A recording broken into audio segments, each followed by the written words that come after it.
Ang wish ko lang, hindi po ako maging sakit ng ulo. Bakit ka pa tayo tumagal? Hindi ka naman. Baka nagayuhan mo.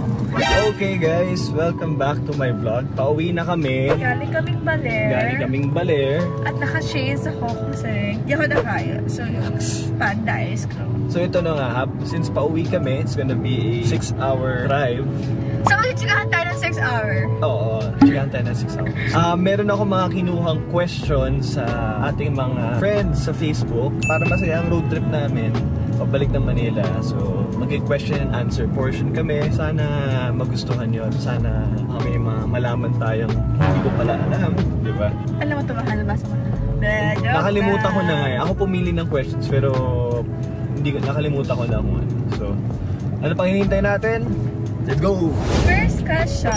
Pag nag-aaway kayo, sino una nagsusorry? Ikaw? Ako. Yeah, never ako nag-sorry guys. Ganito kasi ang paninindigan naming mga lalaki. You're always right, I'm always wrong. Tapos, kung ano sa'yo, sa'yo. Kung ano sa akin, sa'yo. Yeah. Hindi naman.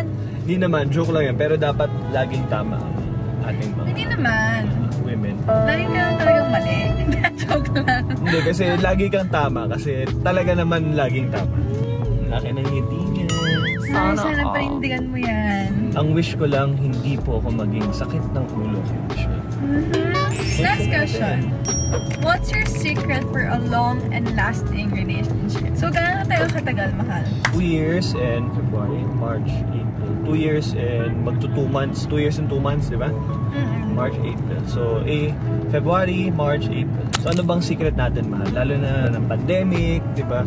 Kasi naging kami before mag-lockdown. Oo, 1 month before mag-lockdown. So, sabi ko talaga noon, nung bago pa lang kami sa utak ko, siguro kung hindi ko muna sinagot sa Enzo nung bago mag-lockdown, hindi naging kami. Ako, hindi mo sasagutin. Hindi kasi diba, nung naging tayo, parang on Feb 20, tapos weeks after that, 2 weeks lang siguro. Parang 2 weeks lang 2 weeks lang, Oo, tapos nag-lockdown na, tapos hindi na tayo nakikita, ganyan. Kasi bawal pa yung time na yan, bawal pa tumawid-tawid ng city eh. Oo. So medyo, yun. So, tingin mo bakit tayo tumagal nung lockdown? Kasi pwede rin naman tayong maghiwalay kasi hindi naman tayo nagkikita, di ba? Bakit nga pa tayo tumagal? Hindi ko naman. Ano nagayuhan mo? Joke lang. Para sa akin, tingin ko, marami lang tayong hobbies. Tingin ko yung paglalaro natin ng computer game during the pandemic. Tingin ko isa yun sa mga malaking bagay, nagpatibay sa atin. Kasi lagi tayong may activity kahit malayo tayo. Sana kasi FaceTime tayo palagi, bago matulog, naka-FaceTime na rin. Hindi naman nawala yung connection. So it was a test kung totoong pagmamahal ba ito. Yan. Hindi, siya siguro hindi naman yun eh. Siguro yung tingin natin sa relationship. Hindi lang sa relationship natin, pero sa bawat relationship na hindi naman tayo yung pareho tayo na maghahanap lang ng company, mag-boyfriend or girlfriend ka dahil gusto mo lang ng kasama ng time na yun, gusto mo lang ng yun lang. Pero parang siguro pareho kami ni Enzo na gusto talaga namin. Feeling ko lang, o baka ako lang yun, baka one-sided love lang yun. na long term. Tapos, hindi naman yung basta mag-away lang. So, kunagad. Pero hindi naman kasi pa tayo nag-aaway ng sobrang lala eh. Now, yung malalaking issue, hindi pa naman kasi talaga kami for 2 years, hindi pa kami nag-aaway ng super lala. Or may pinag-awayan kami ng dahilan ng sobrang lala. Kaya parang alam namin na kung magkatapuan kami or mag-aaway kami, magkakabati naman talaga kami. Siguro yun na nga yung secret doon. Kung may mga konting tampuhan, kailangan ayusin nyo kagad. Kasi I think tayo pinakamatagal lahat ng mga 2 days, ganun. Pero mga 1 day... At kasalanan ko yun. 1 day usually kaya na ayusin eh. Pero syempre, depende sa aking mahal. Kailan niya gusto magpa-cute, diba? Magpahabol. Kasi hindi pagpapabebe ko, tsaka ako siya kausapin. Kaya may time kasi recently, parang gusto ko talagang tagalan yung pagpapabebe ko. Kasi hindi ko din kinay. Gusto kasi sinusuyo, okay? Yun lang naman. Okay, next question. Paano no na ipaparamdam na mahal nyo ang isa't isa? Pa-shoutout na daw. Shoutout. Hello, Evangeline pala. Fabelio. Ano sabi ko? Evangeline, tama ba? Oo, Fabelo.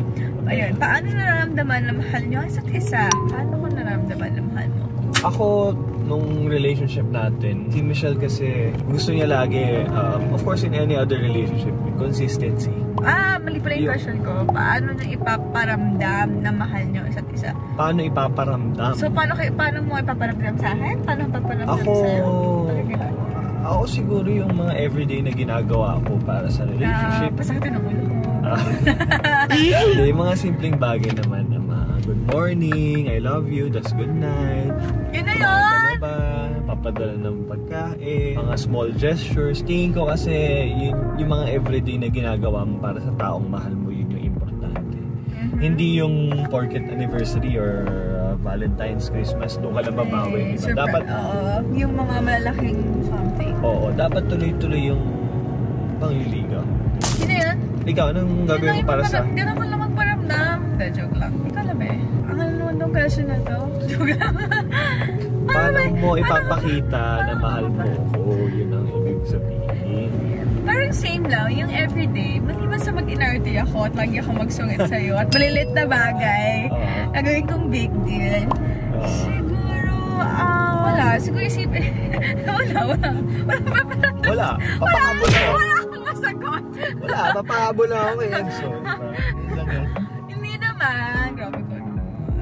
Siguro ano lang. Parang hindi ako ma-action eh. Hindi din ako ma-words, ganyan. Siguro for me lang, lagi mo lang isipin na wala. Walang action, walang words. Tingin na lang.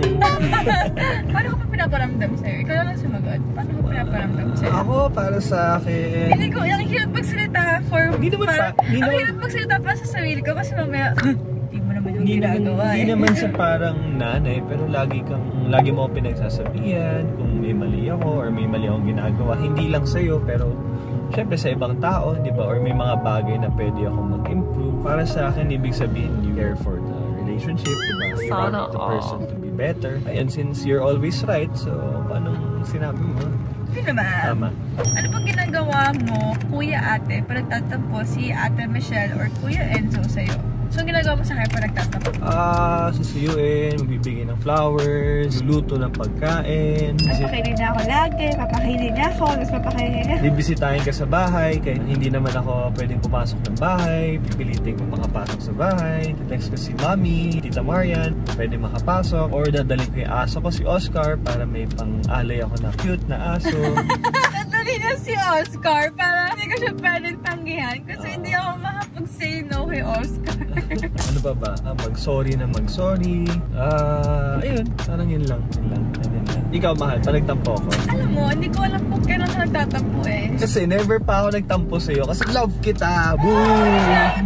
Parang never pa siya nagalit sa akin. Or nagalit siya pero hindi ko alam. Pero tatanong naman ako sa'yo, di ba? Kung nainis ka sa akin, kung galit ka ba sa akin, mga times na nainis ako, pero parang wala lang. Hinayaan ko na lang. Hindi ka masyadong showy pag nainis siya eh. Yun na lang kasi. Wala pa ako major kasalanan. Hindi ko na lang kasi ayoko nang palaki. So, sinasabi mo kung pinapalaki ko, mahal. Hindi, ayoko nang gulo, di ba? So, sinasabi mo, magbabati rin naman tayo, huwag ka nang problemahin yung inis. Feeling ko kasi, kapag inis ka din naman sa akin, or galit ka, or nagtampo ka, or may issue mo sa akin, feeling ko dapat nilalabas mo din. Hindi pwedeng isaloobin mo lang. Kasi baka bigla kang like, sumabog na lang sa susunod. Kasi hindi ko alam na may ganun ka na palang i-ano sa akin, di ba? Ang kinakainis ko lang naman, wala, agad ka magpakipot. Agad ka magsungit. Or ayaw kita matulog eh. Ayun, pwede rin. Kasi maaga ako nagigising at times. Well, hindi masyado ngayon. Except pa nag-golf ako. Pero pa nag-workout ako, pag bumalik ako mag-workout, yun, maaga ako nagigising. So, kailangan ba nag-workout umaga? Hindi. Yun lang kasi yung oras na pwede yung coach ko. So, okay, next question. Okay, next question. Kung nasa tamang panahon na po kayo, pwede magkaanak, ilan po want nyo? Waiting sa vlog, matagal na kayo. Ay, di ba? Hindi nagbabaw si Kuya pa. Shout out na rin po. Hi, Christine Pretty! Christine Pretty. Ilan daw ang anak nyo po want? Sabay tayo. Pag 1, 2, 3, tapos sabihin nila nyo anak. Okay. 1, 2, 3. Tatlo. Okay lang. Hindi naman na lahat tayo. Bakit gusto mo 2? Gusto ko isang babae, isang lalaki. Eh, paano pag hindi isang babae, isang lalaki? Another one. Parang gano'n lang. Ako gusto ko 3. Feeling ko ideal yung dalawa lang. Kung meron kang isang babae, isang lalaki. Pwede naman yung dalawa para walang favoritism. Parang either or lang. Pag tatlo kasi parang may gitna, di ba? Yeah. Okay. Ano ang kamahal-mahal sa taong mahal mo? Ano ang kamahal-mahal sa taong mahal? From, tinignan. That's my question. Lovely Gariento. Lovely Gariento. Ano ang kamahal-mahal kay Anjo? Yun nga, lagi ko sinasabi to eh. Like, yung consistent siya, minsan. Consistent siya, pero minsan lang. And then, yun nga, effort niya, and sobrang maintindihin talaga. At saka yung patience niya sa akin. Pero minsan kaya, hiling ko talaga, gusto kong nagpapababebe ako kay Anjo. Kasi, alam ko, susuyuin niya ako eh. Paano kung di kita sinuyo? Adi magagalit ako. Oo, saan magagalit? Adi magagalit pa din ako. Hindi ako babate pag hindi mo ko sinuyo. Hindi dapat mas maaga kitang suyuin para mas maayos. Diba? Yeah. Ako gusto ko yung Michelle yung kasungitan niya. Sana Napakabait kahit lalo na sa oh my God, mahal na chicks so. Ano ko, tatawid sila. Yung dumadaan ng mga... tas may chicks na kasama. Ako si Michelle na-appreciate ko dahil sobrang mahal kahit sino, kahit living thing, lalo na mga pets. Minsan mas gusto niyang pakainin yung mga cats and dogs. Which is nangyari sa Baler, yung mga dogs and cats pinakain niya, hindi na siya nakakain. So, at yung pagkain na nahata din kami dapat, pinakain ko dun sa mga dogs. Basta yun. Pati nga yung manok, mahal yung gusto. Pinakain mo ng kamatis yung manok. Tomato eh. Eh kasi lahat sa'yo nakatingin sa'yo. Tapos, of course, pagiging religious is one. And of course, last but not the least, di materialistic si Michelle. No eh! Hindi naman talaga. Oh, binibigyan ko siya ng mga mahal na regalo. Pero siya mismo, hindi bibili para sa sarili niya. Hindi naman talaga niya gusto or luho. Hindi naman in a way nakakatipid ako. Pero iba yung babaeng simple lang yung pamumuhay. Diba? Kahit ako, nagiging ganun din kasi mas magastos ako sa amin dalawa. Mas marami akong binibiling mga bagay na kailangan. Like? Di ba? Wala ka maisip? Battle pa sa COD, bagong skin sa ML. So, mga importante yung pampasaya sa buhay yan. So, ay, nako. Okay. Last ba? Bakit may bonus question ka? May meaning ba to? Hindi kasi, ito, yung pinapasagot ko sa'yo, di ba? So, favorite animal? Oo. May meaning to yung animal? Sinabi ko ba sa akin kung ano?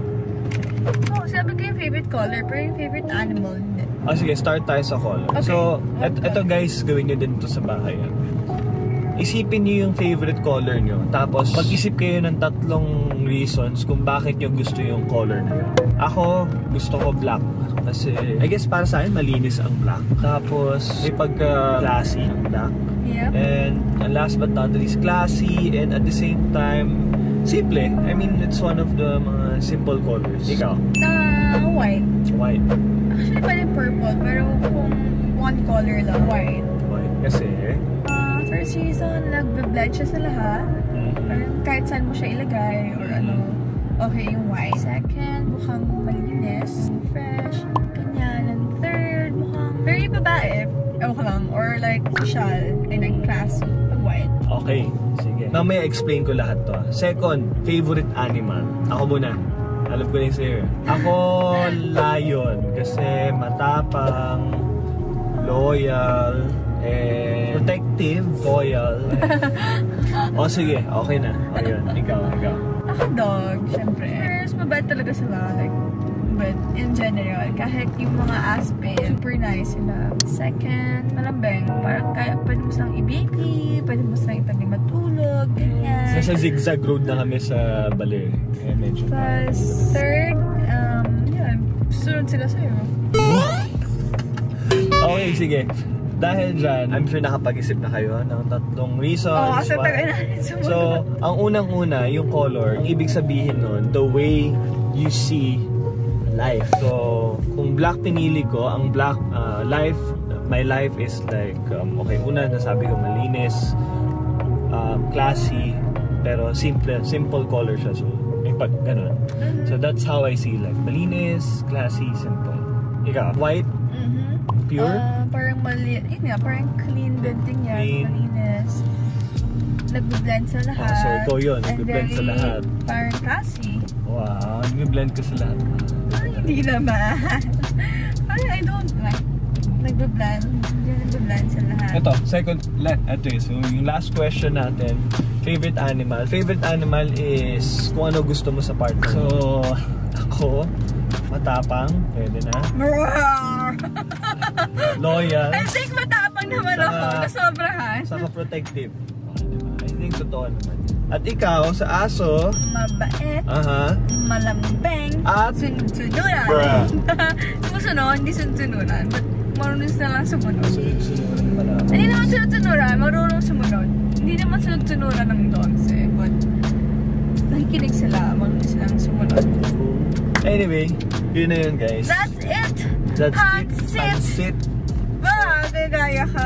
So, sana po nagustuhan niyo yung episode na ito.